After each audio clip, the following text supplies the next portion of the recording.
Hello friends, welcome to honest cine frame. ఈ వీడియోలో మనం రవిబాబు గారు డైరెక్ట్ చేసిన ఏనుగు తొండం గట్టిగచ్చల మూవీ ఎలా ఉందో తెలుసుకుందాం. మీరు కనుక మన ఛానల్కి కొత్తగా వచ్చినట్లయితే లైక్ అండ్ సబ్స్క్రైబ్ చేసుకోండి. అండ్ లేట్ చేయకుండా let's dive into the video. ఈ మూవీ మనకి ఈటీవీ విన్లో స్ట్రీమింగ్ అవుతుంది. ముందుగా స్టోరీ వచ్చేసి ఒక ఫ్యామిలీ. ఆ ఫ్యామిలీ మొత్తం నరేష్ గారి పెన్షన్ డబ్బుల మీద ఆధారపడి బతుకుతూ ఉంటారు. సో నెక్స్ట్ పెన్షన్ తీసుకునే వయసులో ఆయన పెళ్లి చేసుకోవాలనుకోవడం.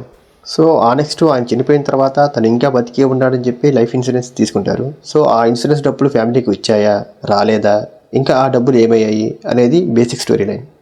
సో మూవీ చూసిన తర్వాత నా ఎక్స్పీరియన్స్ చెప్పాలంటే అస్సలు బాగాలేదు ఫ్రెండ్స్. టూ ఇల్లాజికల్ అండ్ సిల్లీగా ఉంది. సో పర్ఫార్మెన్సెస్ కూడా కొన్ని చోట్ల చాలా ఆర్టిఫిషియల్గా అండ్ రియల్ లైఫ్కి చాలా దూరంగా అనిపిస్తాయి. బేసిక్గా రవిబాబు గారు తీసే అన్ని మూవీస్ ఇలానే ఉంటాయి, బట్ ఇది మాత్రం చాలా ఘోరంగా ఉంది. ఇలాంటి టైప్ ఆఫ్ స్టోరీస్ మనం చాలానే చూసాం. సో కొత్తగా చూడడానికి ఈ మూవీలో ఏముండదు. ఇది ఫ్రెండ్స్ ఫైనల్ రివ్యూ. నెక్స్ట్ వీడియోలో మళ్ళీ కలుద్దాం. Until then bye friends.